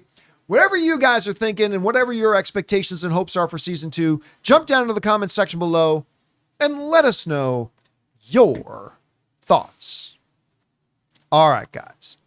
With that down, it's time for us to move on to the most important part of our show, which is, of course, taking your live comments and questions. But before we do, we will bid good day to writer, director, producer Robert Meyer Burnett. Robert, great job as always, my friend. Well, John, I'll be back tomorrow, but you're not going to be here. You're going to be coming in remote. Yes, we will be speaking tomorrow, but I'm going to be in Arizona when we do the show tomorrow. So I'm looking forward to that, and I will talk to you then. I'm looking forward to it. It's going to be great. All right, guys, with that all down, let's get over to your live comments here, shall we? Jonathan, what we got up first? We got Thomas Mitchell says, greetings, John. I had a chance to watch the series premiere of Alien Earth last night. Nice. I think this show is going to be something special in the best way. I love everything alien related, even the not so good movies, but this blows most of them away. I mean, listen, I loved it. I thought it was great. I'm not going to say it's my favorite thing on TV yet this year, but it's off to such a great start. I love it when shows can grab you immediately. I understand there have always been shows that, okay, it's you got to get it into the first 8 episodes first. You got to get through the first season, or you got to do whatever before it really grips you. I prefer shows like Heroes Season 1, where the very first episode grabbed you by the throat, save the cheerleader, save the world. I mean, I just like that when shows can do that. And the first 2 episodes of Alien Earth, not to the same degree as Heroes Season 1, but they grabbed me immediately, and I'm fully on board with this. Can't wait to watch the rest of it. All right, what's next? Javier says, Paranormal Activity was screened at a festival. People loved it. Jason Blum bought it and convinced Paramount to release it. How it is. It was made for less than $150,000. I learned of WGA, DGA, and what's the deal? You need to join to have universal release. I have no idea what they're asking. Yeah, the last part I don't get. I learned of the WGA and the DGA, and what's the deal? Did Jason, were we talking about the original Paranormal Activity? Yeah. Well, first of all, I got to hang out with the director of Paranormal Activity. There was this great week where we went and screened our fan film, our Star Wars fan film called Rise of the Teases. We won, by the way. And a movie I will never let anybody see again. Ever. Quick story. We made this movie, Rise of the Teases. Very proud of it. Very proud of it. I did a lot of the visual effects work myself on it. And I hadn't seen it in like 10 years, 10, 15 years. And a friend of mine found a DVD copy of it and sent it to me. And I'm like telling Ann, oh, baby, I can't wait for you to watch this. I'm so proud of it. We made this Star Wars family. It's a cross between Star Wars and The Godfather. It's called Rise of the Teases. I can't wait for you to see it, baby. Oh, you're going to see how great your husband is, blah, blah, blah, blah. And then remember, I hadn't seen it in like 10, 15 years. And then I put it in and watch it. And I'm like, I was so horrified and so embarrassed. Like, nope, no one's ever going to see this again. Anyway, long story short. So, we went to Star Wars Celebration in Indianapolis. Me and one of the guys who was in the movie, and we played it there and it was great and wonderful. Anyway, one of my friends worked at Lucasfilm, and we got to hang out that week with one of the senior vice presidents of Lucasfilm, me, my buddy, a couple of other Lucasfilm people, and I believe his name's Eduardo. Can you look up the name of the director of Paranormal Activity? I think it's Eduardo. Oh, I'm telling totally the wrong story. I'm thinking of Blair Witch Project. Oh, yeah. It was with the director of Blair. So just to quickly finish the story. So we were hanging out all weekend, and I believe his name was Eduardo, director of the Blair Witch Project. Still found footage. Eduardo Sanchez. Yes. So we got to hang out, and one night the senior vice president of Lucasfilm says, hey, the local movie theater, this was just before the first Sam Raimi Spider-Man movie came out. And he said, the local movie theater, they've got it already. They've already got the movie. And they're willing to open up the theater for us after 11 o'clock tonight for us to go in and have a private screening of it. And we were like, hell yeah. So like 8 of us, senior VP of Lucasfilm, Eduardo is the director of Blair Witch, me, my buddy. So when we hopped into a car and we went down, and we got to watch Spider-Man. It was like one of the most fun weekends ever. But it's a pointless story because you were asking about Paranormal Activity, not the Blair Witch Project. So sorry that I got those confused. Oh, well. Hey, listen, the first Paranormal Activity, that was I think maybe to this day might be the best kind of use of that and orchestration of that sort of thing. I mean, Blair Witch Project really got the whole thing going. And then maybe even perfected with Chronicle. I love that. But like that Paranormal Activity, man, that movie was so freaking creepy.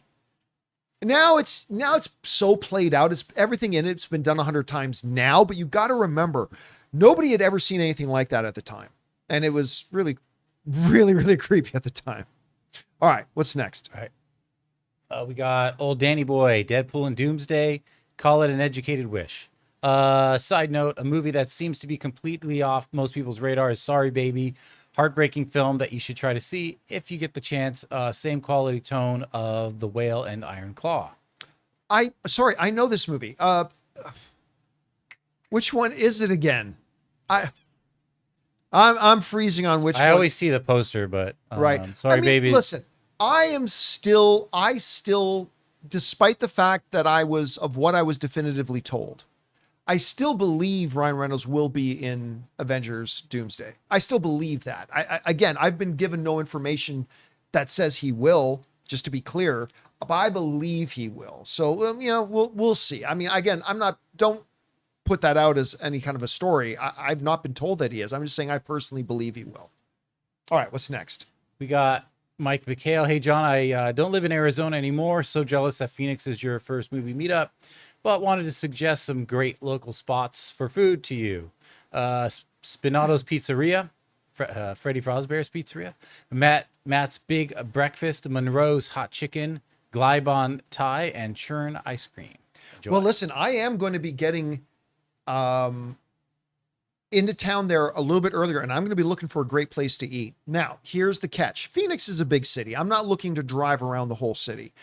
If anybody's got some good food recommendations that's near that Harkins Theater that we're doing the meetup at, let me know, and maybe I'll go and check that place out. But again, I don't want to drive 20 minutes to the other side of town. Just let me know if you know anything relatively close to that place. All right, what's next?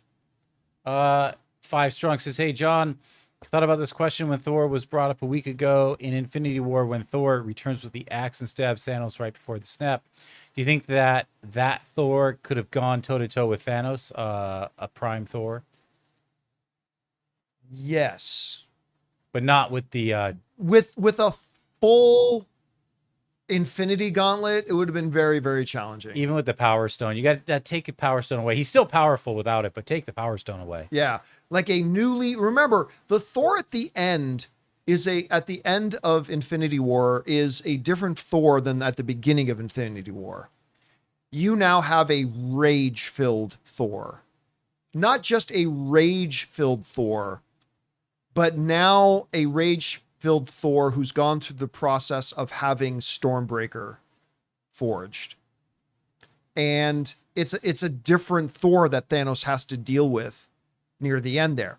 Now, in a straight Thor in one corner, Thanos in the other corner, straight up fight, it still would have been a tall order for Thor, but could he have gone toe to toe?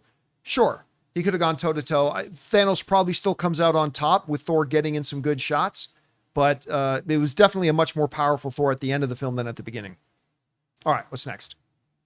Anonymous, Reynolds' post got me thinking maybe that's the antidote to chair watch. Every actor they want announced posts the same image on their social media at the same time, or every 12 minutes. Then the scramble search would begin. But then who would you know who to look up? You know, I still...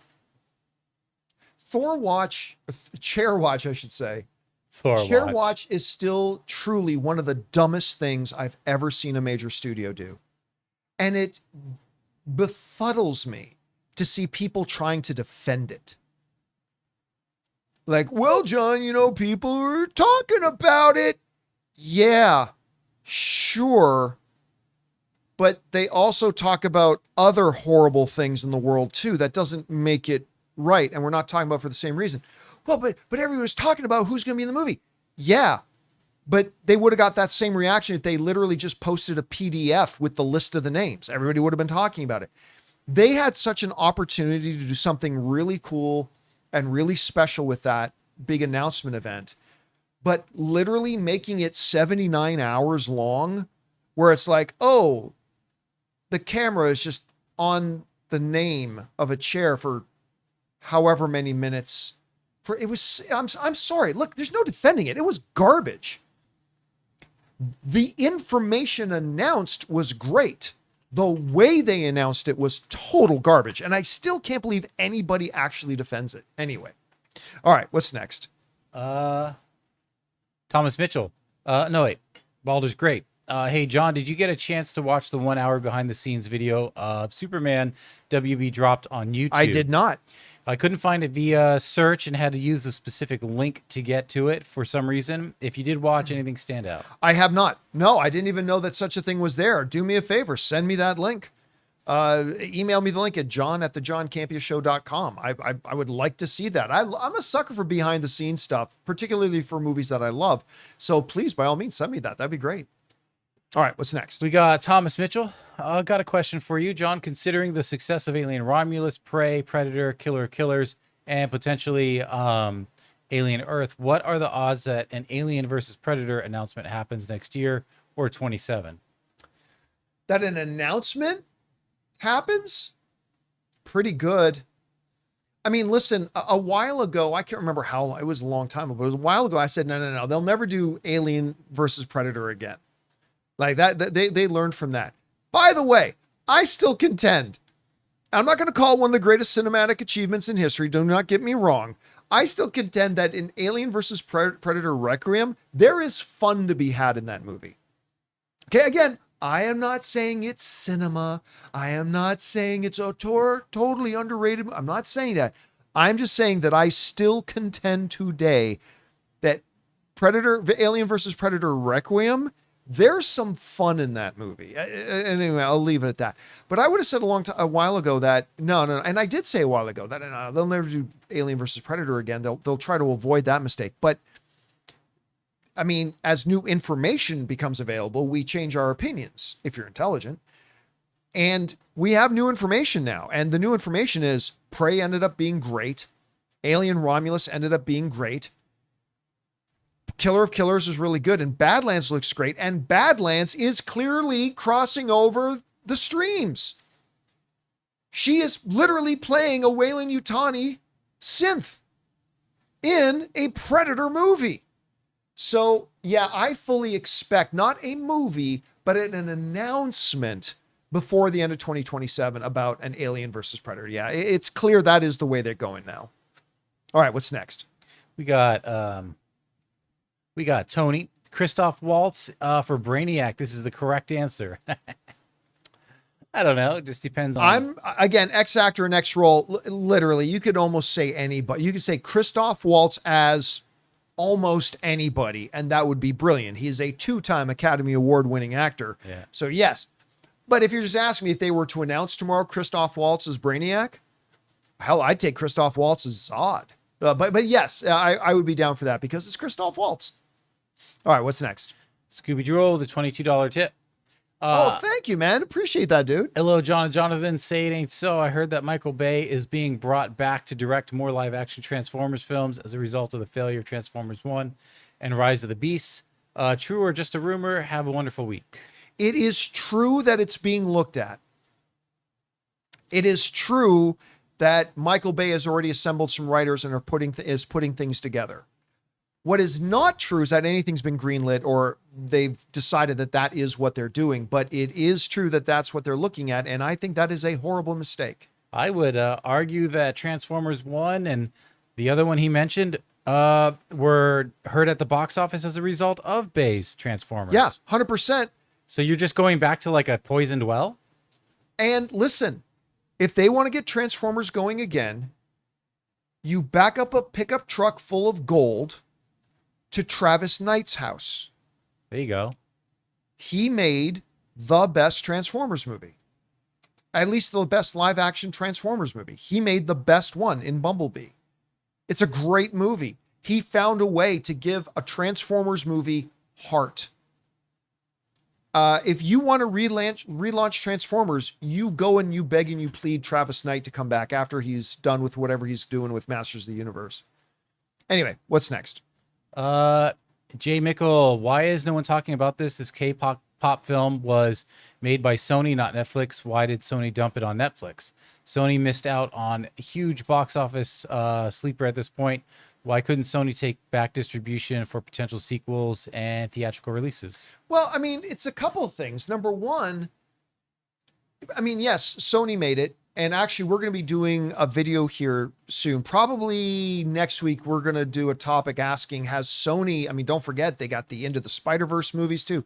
Has Sony Animation at this point surpassed Pixar? Anyway, we're going to make that a topic sometime next week. But yes, Sony made K-pop Demon Hunters. Why did they dump it on Netflix? Well, because Netflix paid them a lot of money. Netflix paid them a lot of money for it. Remember, Sony isn't the streamer where they paid to make it and put it on their own streaming service. Netflix offered a bunch of money. And listen, I'm sorry. I'm sorry to anybody who wants to pretend and lie. Nobody thought K-pop Demon Hunter would be as big of a phenomenon as it is. Nobody did. Absolutely nobody did. Pop singers who fight demons. It's a stupid premise. It is. Nobody could have foreseen that. And so when Sony got offered a big bag of money by Netflix, well, yeah, they took it and they made money on it. So good for them. But at this point, I can almost guarantee you that a part of that deal was that Netflix gets first dibs on anything that spins out of it.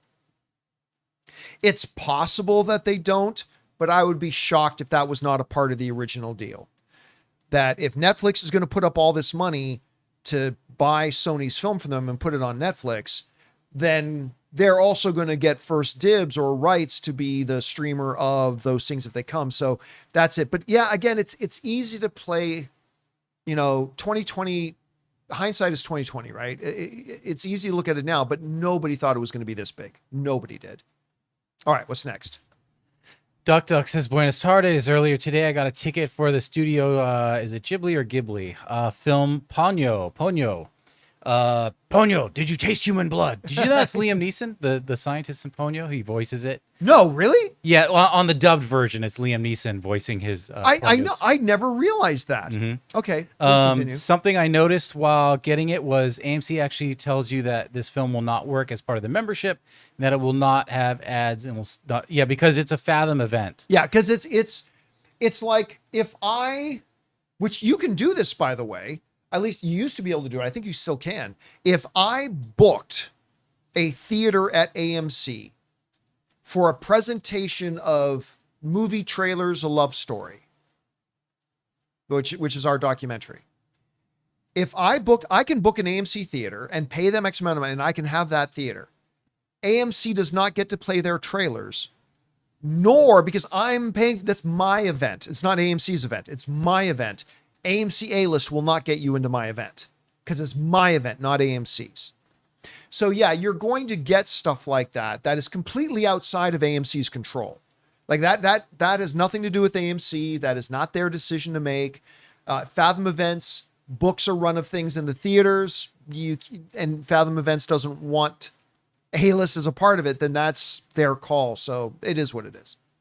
All right, what's next? We got Matan. Now that Hulu is going to merge with Disney Plus in America, it will be nice if FX had a tub in the D Plus homepage, or at least have FX do Marvel and Star Wars, like how HBO does DC and Harry Potter.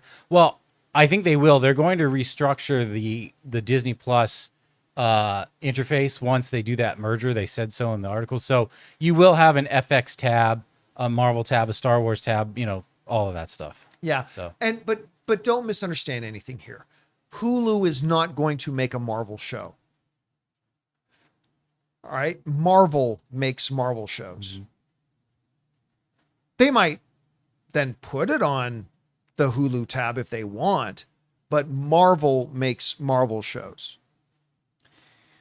HBO is not in charge of the Lantern series. James Gunn is in charge of the Lantern series. Mm-hmm. So yeah, don't confuse those things. So I know I don't expect to see an FX Doctor Strange or something like that. I mean, look, anything's possible, 100%. I just say don't expect something like that. All right, what's next? Jake, loving Alien Earth. So far, the opening minutes felt like I was watching an Alien film that came out around the same time as the original. And seriously, there's a sequence with a spaceship jutting out of a building where the scope and scale was awesome. That's one of the first things that I said to Rob. I said, I was expecting Aliens, but what we got was Alien. Mm-hmm. the first movie. It had that feel of the first movie. Now, granted, once you get into episode 2, some aliens action starts popping up, but I love this because they truly decided to go, they didn't decide to go a popcorn watch with this show, which would have been great. I would have been all for that too. They decided to go with serious philosophical sci-fi with some popcorn action in it. And I think it's working really good so far. One thing I like, because he said it felt like Alien, one thing I like that they did was, and they did this with Rogue One, the hairstyles were very 70s, you know? So the hairstyles in the opening of Alien Earth matched how it looked Kinda in matched the 1979. era. You're right. I didn't even notice from that. that You're 100% era. right. And they did the same with Rogue One and Star Wars. It had that same kind of 1970s look. By the way, I want to address something that a couple of people are mentioning in the live chat, and maybe I should have been more specific. So some people are correctly pointing out, wait a minute, didn't FX do Runaways? Wasn't that on Hulu? Yes, but that was not MCU. That was not in any way connected in the same way that, you know, some other things on TV really had nothing to do with Marvel. So yes, but you're not going to see an MCU project done at FX or anything like that. Because we also had, don't forget, we also had Legion, right? But that had nothing to do with the actual X-Men or the actual MCU or anything like that. All right, what's next? All right, Venom's dentist, MCU questions. We're not going to know the answers to these, obviously, but can RDJ Doom be as menacing as God Emperor Doom? Of course he can. I'm not saying he will, but he can. Is Nathaniel R. going to be Molecule Man replacement in Secret Wars? The theory is either it's going to be him, Loki, or Sentry will be the fill-in for Molecule Man. It's going to be either... It has to be someone powerful. Yeah, it's got to be somebody either that powerful or that kind of power. That type of power. So it's got to be either Franklin Richards, it's either or Loki as the god of stories, or Sentry. So I think it's got to be one of those three. And then will Loki defeat Doom and use his position to reboot the MCU? Who do you think was the worst Infinity Saga casting choice? I think the casting has always been spot on. That's never been the problem. It's been the storytelling. At times, yeah. I don't think Loki is going to defeat Doom. I don't think any one character is going to defeat Doom. I think it's going to be a big. I think Doom will effort. continue on anyway. That's my theory. Just what he's trying to do will be stopped. As far as, I mean, Jonathan's right. Like, for the most part, the casting in the MCU has been bang on great. If I had to say my least, as it turned out, my least favorite, it might be from a movie that I love, which is the original Thor movie. I'm going to say Natalie Portman. Natalie, and to be clear, I love Natalie Portman. I love her. I think she is a world-class Academy Award-winning actress. But I never felt the chemistry or the heat with her and Thor. I just never did. And I write that up to casting.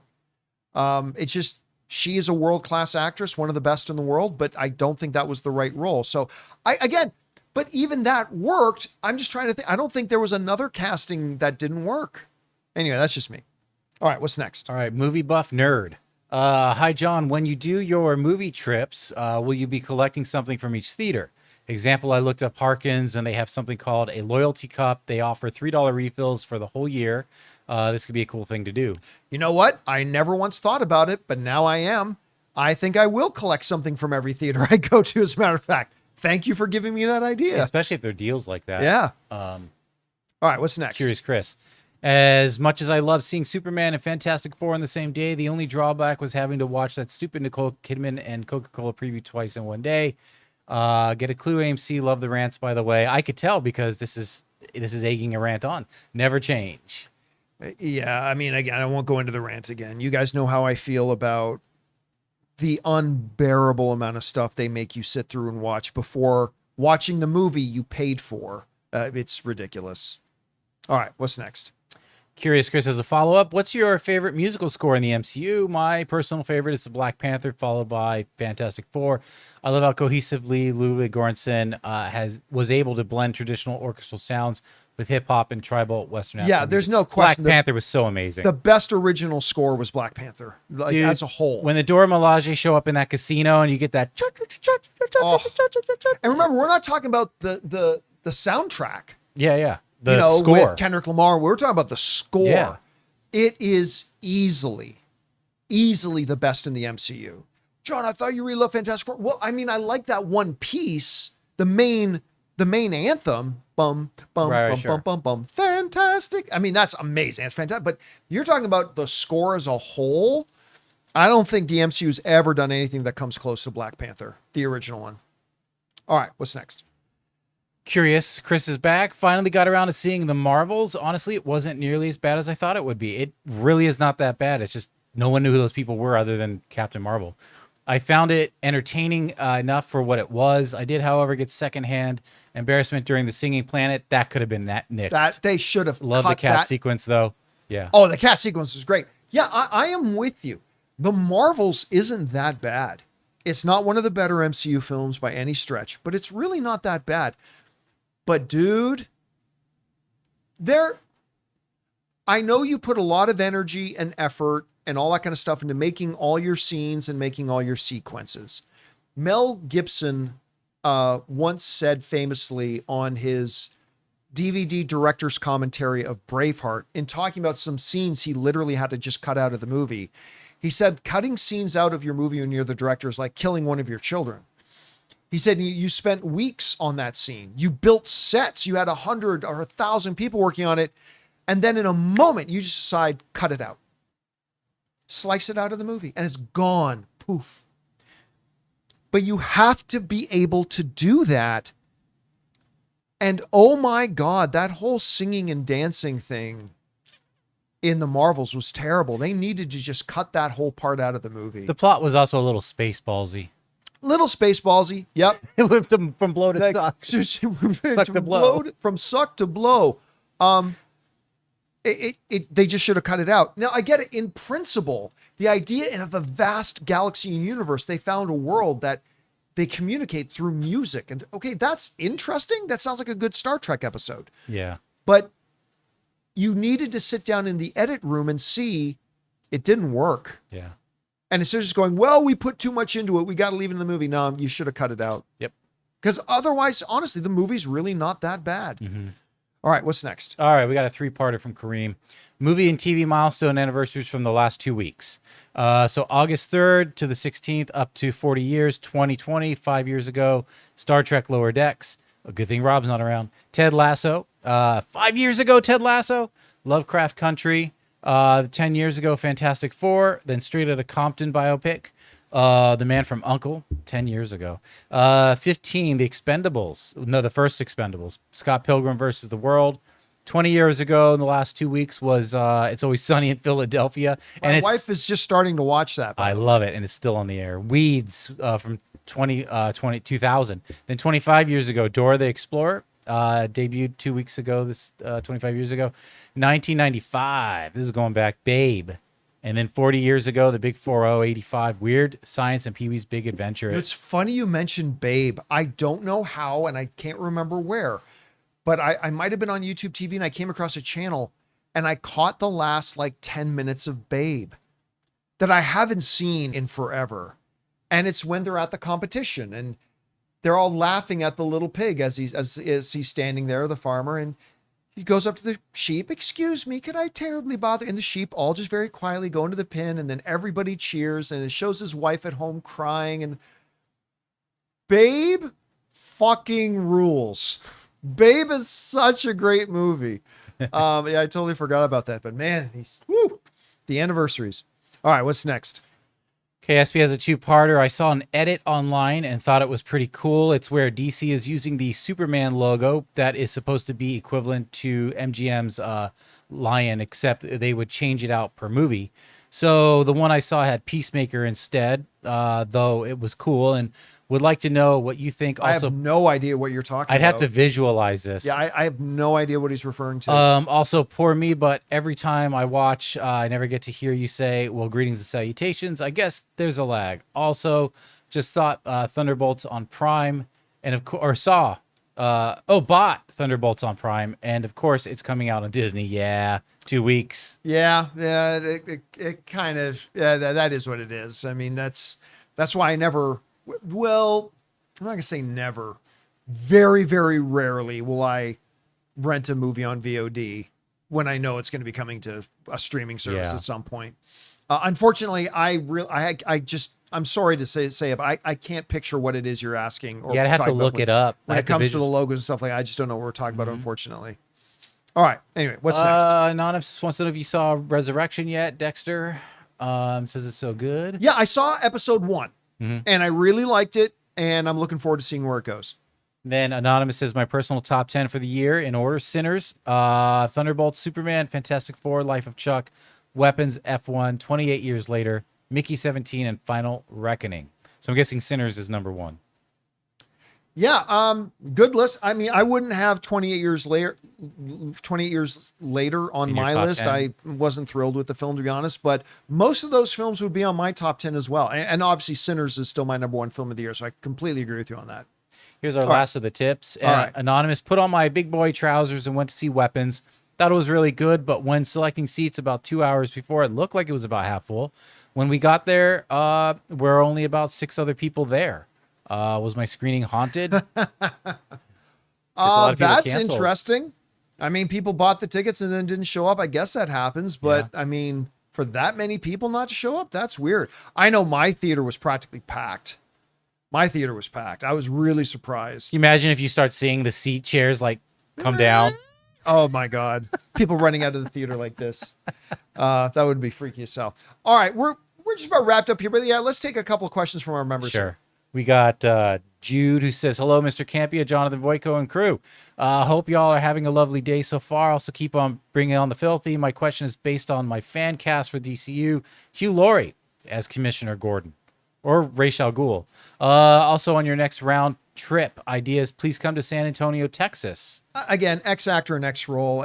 Hugh Laurie's a great actor, so I'd like to see him in anything, so that would be fine. San Antonio's cool. Oh, I'm definitely going to be going to Texas. You Now, can go- I don't know that I'll do multiple cities in Texas, and I know Texas is a big state. Yeah. Not big as Ontario, but it's a big state. Big. I don't know.